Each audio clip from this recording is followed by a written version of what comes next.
Bismillahirrahmanirrahim. Assalamualaikum warahmatullahi wabarakatuh.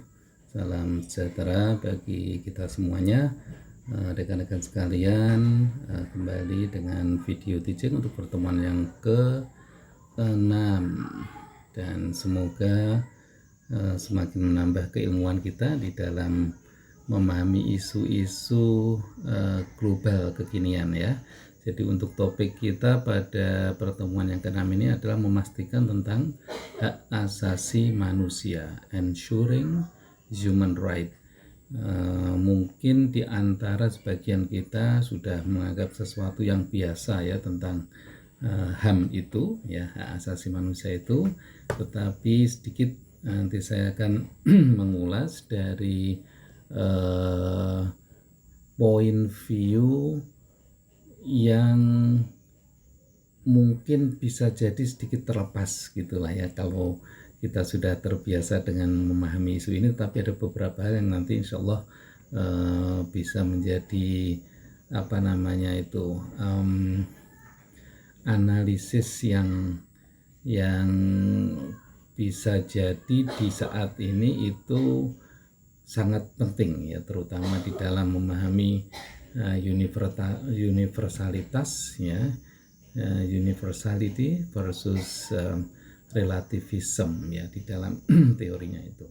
Oke, kita memasuki slide yang pertama ya. Jadi kalau kita mencoba memahami tentang hak asasi manusia itu atau human rights ya, jangan lupa kalau menulis di dalam bahasa Inggris harus ada S-nya ya, rights gitu. Jadi kita berbicara tentang memang hak gitu ya. Jadi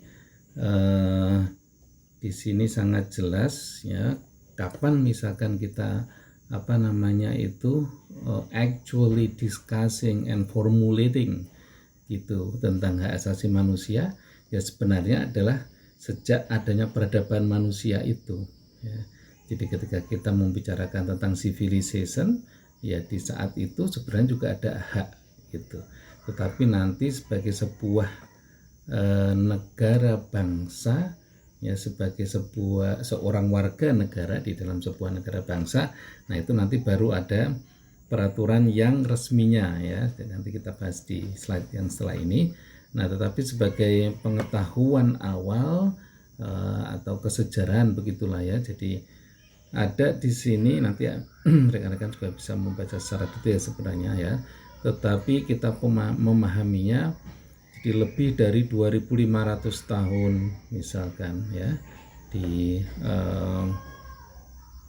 saya ubah warnanya nih, di dalam sejarah manusia itu ya, bahwa hak itu ya, hak pribadi, hak seseorang itu memang sudah dikenal ya.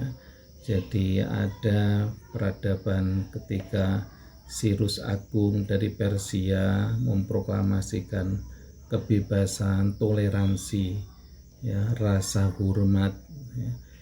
Jadi ini yang lebih dikenal dengan budaya timur ya, ketika kita berbicara dengan masalah Persia. Kemudian di dunia barat ya, di Roma kuno juga sama ya. Jadi di tahun-tahun seperti itu ya, 2500-an tahun yang lalu mereka sebenarnya sudah membicarakan tentang hak gitu ya, hak sebagai seorang manusia, hak sebagai seorang makhluk hidup. Nah tentu ada banyak istilahnya itu ya, dinamikanya ya. Pernah di dalam salah satu dari topik kita di sini, saya lupa pertemuan yang keberapa itu, betapa orang-orang dulu sebelum adanya revolusi Perancis itu ya, hak asasi individu itu hampir tidak terimplementasi gitu ya. Jadi seorang warga negara ya lebih merasa bahwa oke, saya adalah kaum dari kerajaan ini, sementara yang ada di belahan lain sana kaum dari kerajaan itu. Jadi lebih hak pribadinya itu seolah-olah melekat pada penguasa kerajaan itu gitu ya, dipimpin oleh raja atau dipimpin oleh ratu itu. Nah tapi setelah kemudian adanya revolusi Perancis, nah itu baru kemudian muncul kesadaran gitu ya tentang hak asasi individu itu. Nah, itu juga yang menjadi latar kesejarahan mengapa ada hak asasi manusia yang harus dipunyai oleh setiap individu-individu. Nah, apa yang ada di dalam hak asasi manusia itu kita bisa ke ini ya. Jadi saya geser sedikit ini. Nah, di dalam konteks nation building atau negara bangsa yang tadi sudah saya sebutkan itu ya, dengan adanya United Nations sebagai sebuah lembaga internasional yang menaunginya ya 193 negara bangsa sebagai anggota dari PBB itu. Nah, tanggal 10 Desember 1948, jadi sebenarnya tidak begitu lama ya dari kita hidup saat ini, dan ini tercetus lebih-lebih setelah adanya Perang Dunia II berakhir ya tahun 1945 itu ya, ini World War II berakhir. Nah, pada tanggal ini 10 Desember 1948 dideklarasikanlah ini ya, Universal Declaration of Human Rights, deklarasi universal tentang hak asasi manusia. Nah, di dalam bahasa Indonesia, kalau di dalam bahasa Inggrisnya sih singkatannya itu mesti UDHR gitu ya. Tetapi kalau di bahasa Indonesia kan ini menjadi sangat populer sudah, itu DUHAM ya. Jadi Deklarasi Universal Hak Asasi Manusia. Jadi deklarasi atau konvensi inilah ya yang telah disetujui oleh PBB sebagai dasar utama pelaksanaan penjaminan hak asasi manusia. Nah, jadi dari konvensi ini, dari deklarasi ini, maka setiap individu itu mempunyai hak yang tidak dapat diganggu gugat ya, termasuk nanti oleh negara sebenarnya ya, tetapi nanti ada di bahasan berikutnya slide yang akan datang, nanti akan ada beberapa semacam pengecualian gitu ya di dalam pelaksanaan DUHAM ini ya terhadap hak asasi masing-masing individu, masing-masing warga negara di dalam sebuah negara bangsa itu gitu. Nah, apa saja yang ada di dalam terutama gitu ya, tentu ada banyak pasal ya, ada puluhan pasal yang ada di dalam DUHAM ini yang mengatur hak-hak apa saja yang harus dipunyai oleh individu dan harus dihormati ya, dijamin ya dan lain-lain oleh baik individu itu sendiri, orang lain maupun negara gitu ya. Oke, slide berikutnya, setidaknya ada 3 bagian penting ya di dalam DUHAM itu.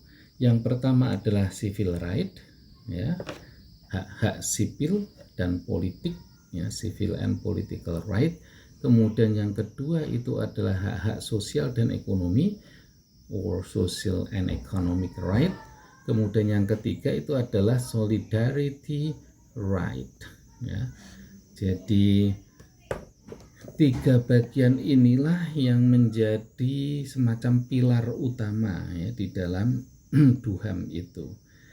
Nah, tentu ketika kita berbicara tentang civil and political right ya, tangan kita pasti tahu kan ya kemana larinya gitu ya. Jadi apa sih sebenarnya yang menjadi hak-hak kita dan apa yang harus oleh negara terutama, karena ini berhubungan dengan masalah kewarganegaraan dan hak-hak politik gitu. Nah, nanti rekan-rekan bisa mencari di Google. Selalu saya rekomendasikan mencari di Google gitu ya. Jadi itu berada di pasal 2 sampai pasal 21 ya, yang mengatur tentang hak-hak sipil dan politik warga negara. Nah, menariknya ketika kita membaca dan memahami sekaligus kita menganalisis dari pasal-pasal yang berkenaan dengan civil and political right ini, tentu intinya adalah bagaimana negara itu menjamin kemerdekaan ya, kemerdekaan, toleransi, kebebasan memilih gitulah, yang intinya itu berkenaan dengan bagaimana individu itu sebagai sebuah makhluk politik gitu. Nah, yang menarik itu ada di sini. Jadi hak-hak yang itu tadi ya, hak kebebasan, hak memilih, hak dipilih tentu ya, kemudian toleransi dan lain-lain ya, itu hak-hak itu ya, itu nanti dikenal sebagai hak proskriptif ya di sini ya, atau negative right. Jadi kan aneh ya, jadi kenapa justru malah disebut dengan negative right gitu, padahal itu adalah sesuatu yang sangat positif ya, bahwa manusia atau warga negara itu mempunyai kebebasan ya, mempunyai hak untuk hidup, mempunyai hak untuk dipilih di dalam masalah politik, mempunyai hak untuk memilih gitu ya, merdeka dan segalanya. Tetapi hak-hak itu disebut justru negative right gitu, hak-hak yang negatif ya.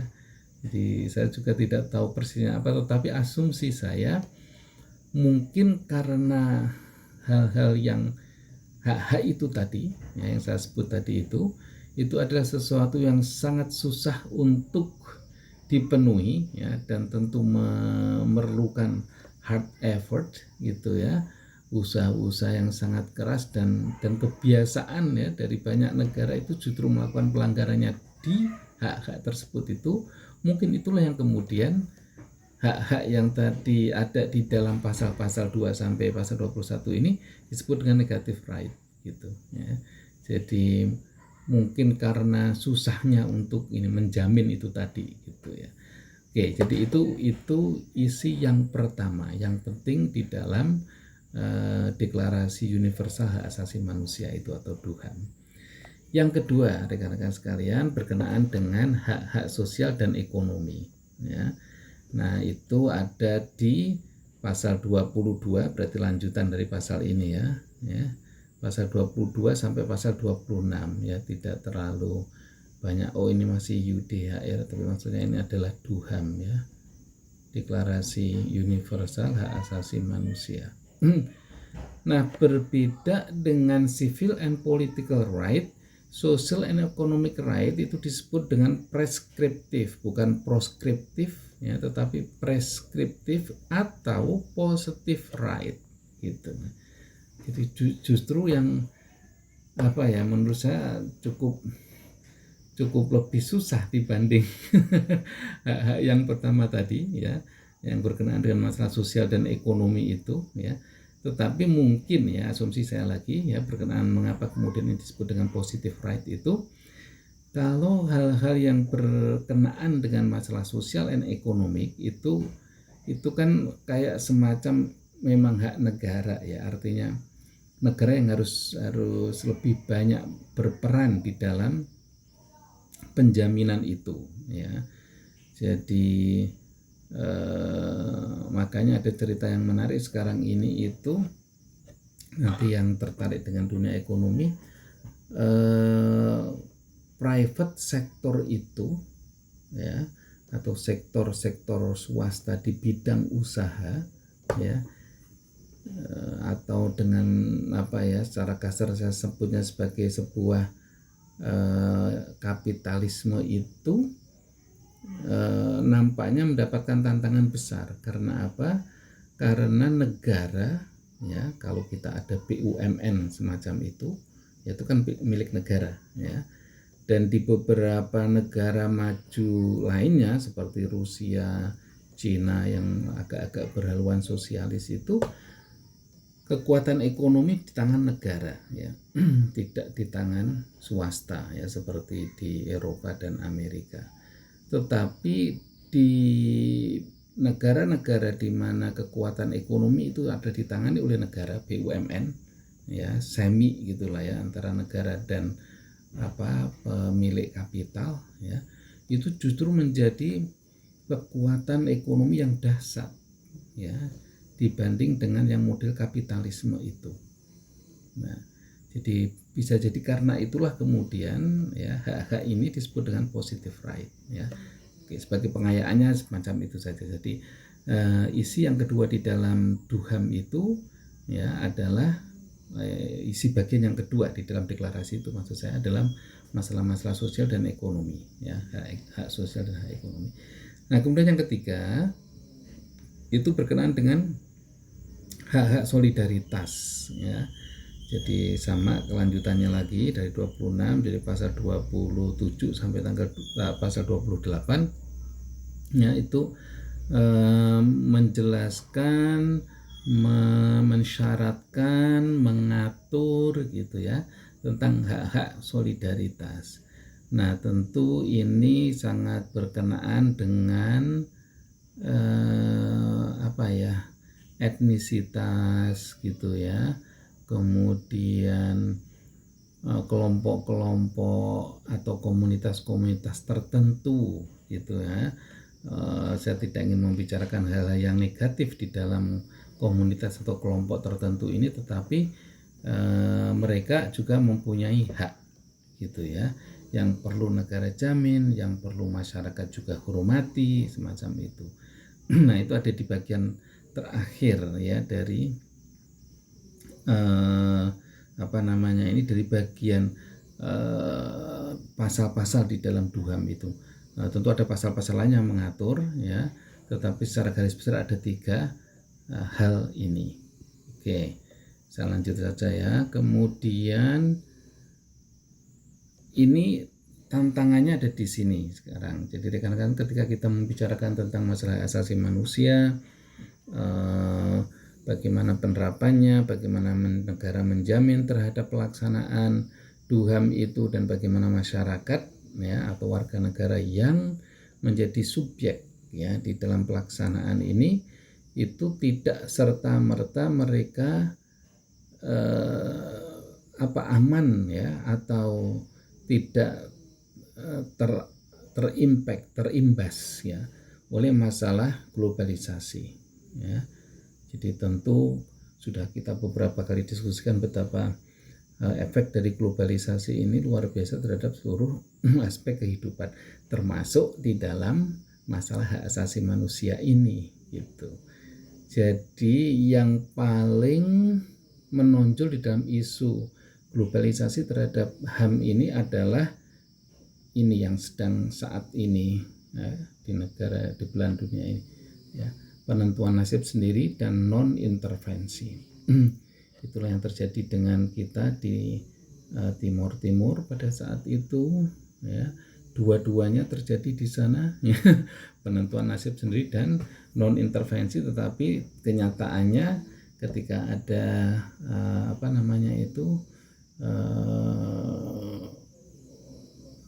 aktor-aktor internasional gitu ya yang masuk, ya tentu akan sulit ya untuk tidak bisa dikatakan non intervensi, pasti selalu ada gitu. Nah, efek itu sebagai sebuah negara tentu menjadi tantangan besar ya, terutama kita negara Indonesia yang begitu luas, begitu terbuka gitu ya, dan lagi-lagi kita akan sangat mendasarkan pada ini ya, jadi sovereignty yaitu menjadi semacam saya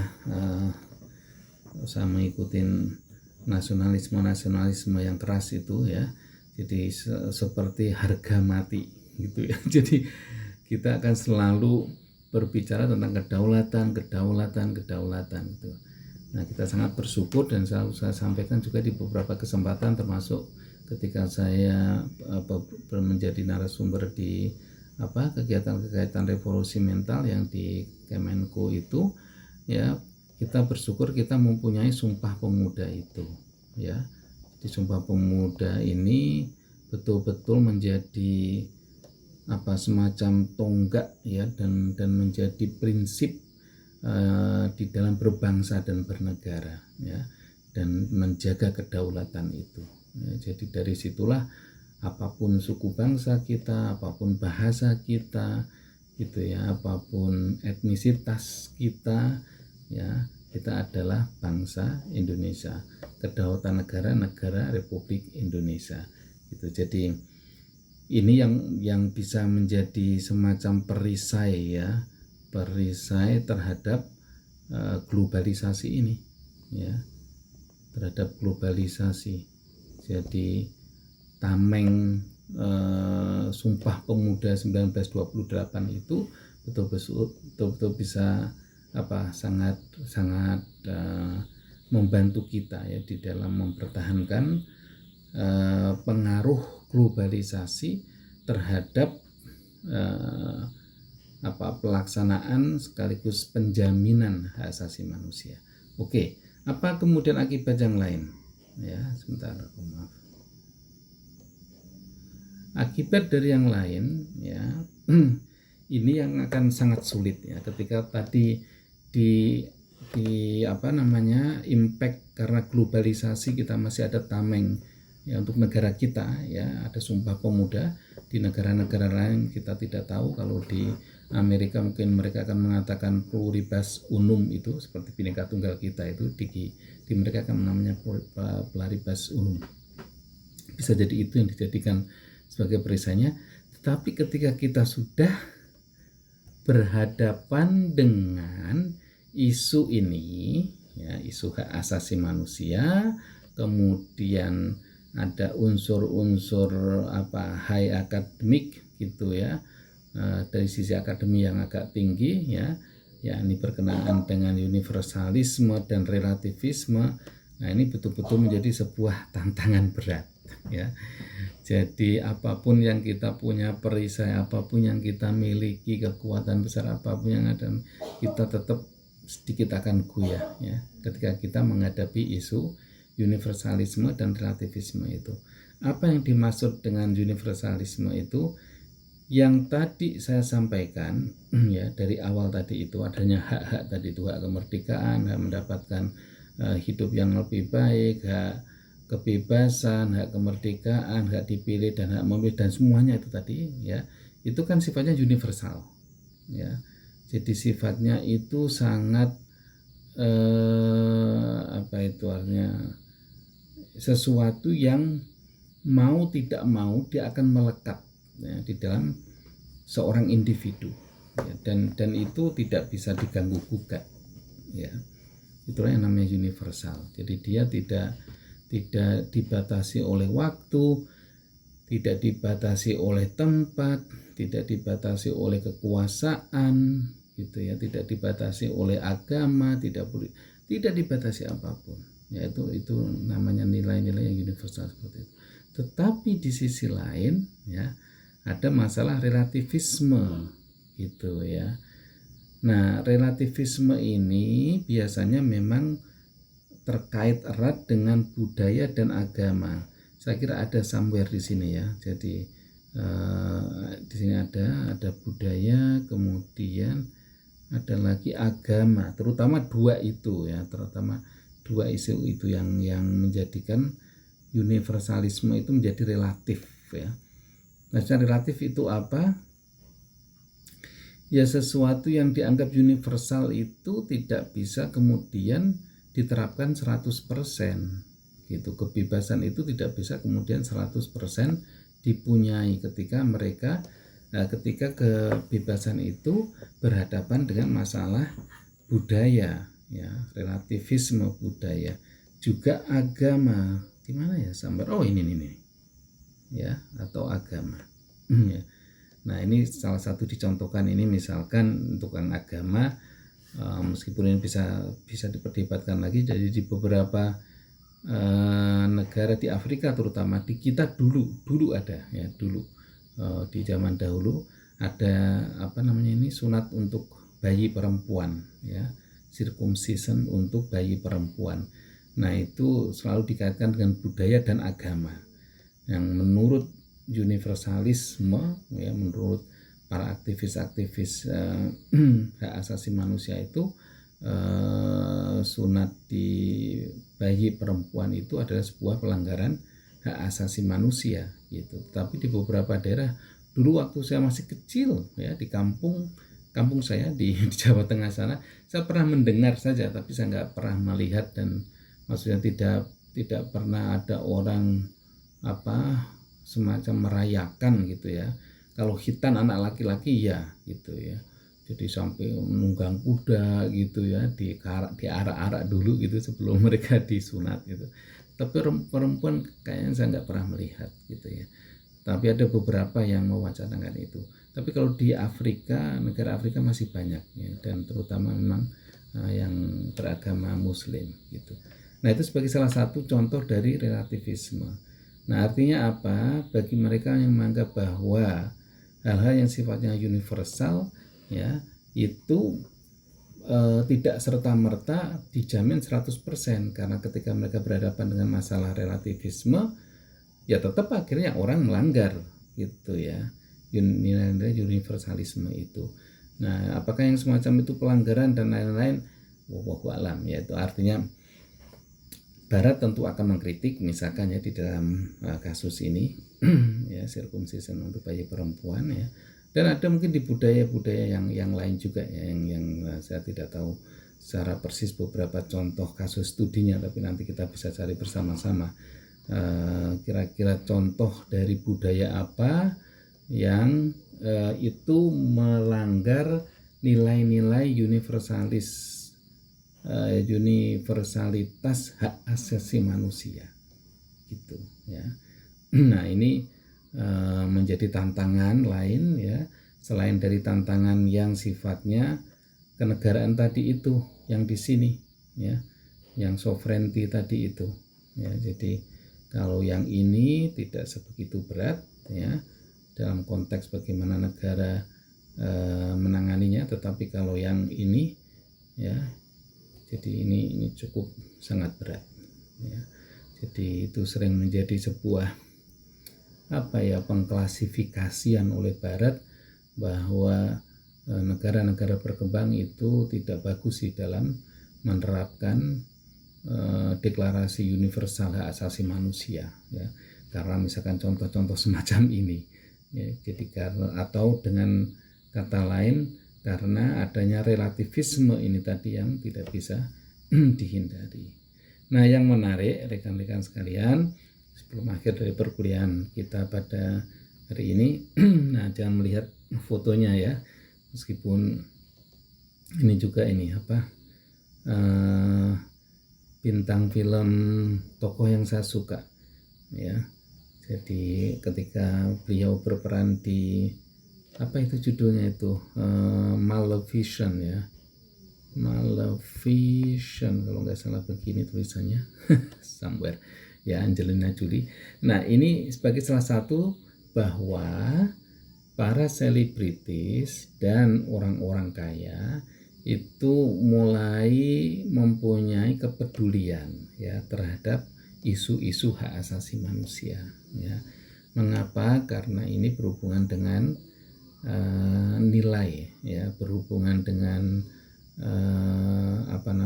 makna dari sebuah kehidupan seorang makhluk hidup begitu ya.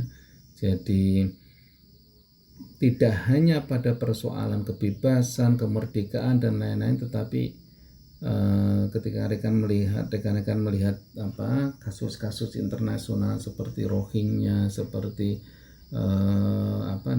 di Xinjiang sana itu terutama ya. Jadi karena memang 60% konflik itu terjadi di negara-negara yang berpenduduk Islam, jadi memang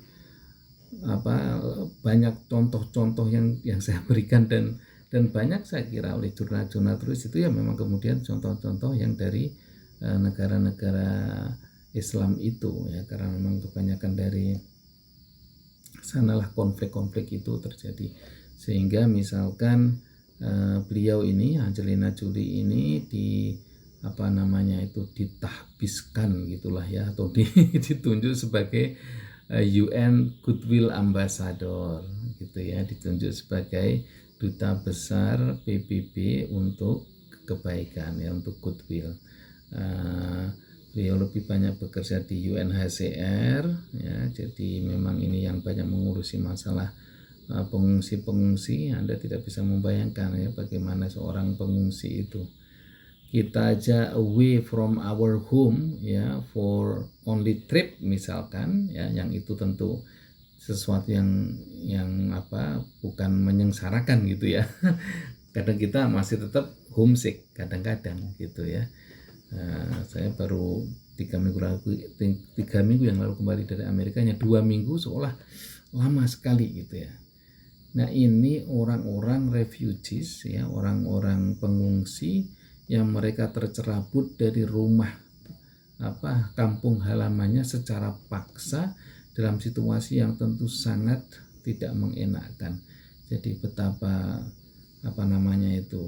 kemanusiaan itu ya, dan hak-hak asasinya sebagai manusia itu sangat-sangat tercabik gitu ya. Jadi mereka ini para selebritis ya, para orang-orang kaya ya, itu mereka mulai gitu ya untuk memberikan perhatian, untuk memberikan bantuan gitu ya, sehingga ya kalau di dalam bantuan internasional itu ada istilah ini, alleviate suffer gitu ya. Jadi mengurangi penderitaan.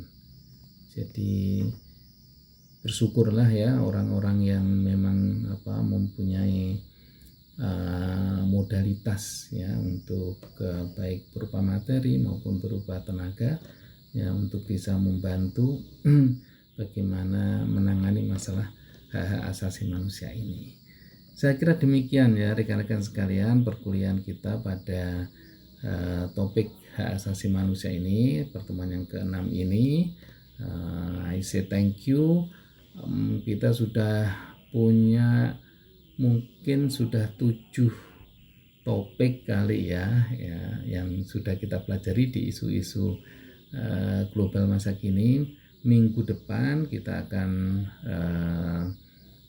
tatap muka melalui Jimit atau melalui Zoom. Nanti kita bisa berdialog ya dari topik-topik yang sudah saya sampaikan ya. Kemudian minggu depannya Anda akan UTS gitu ya.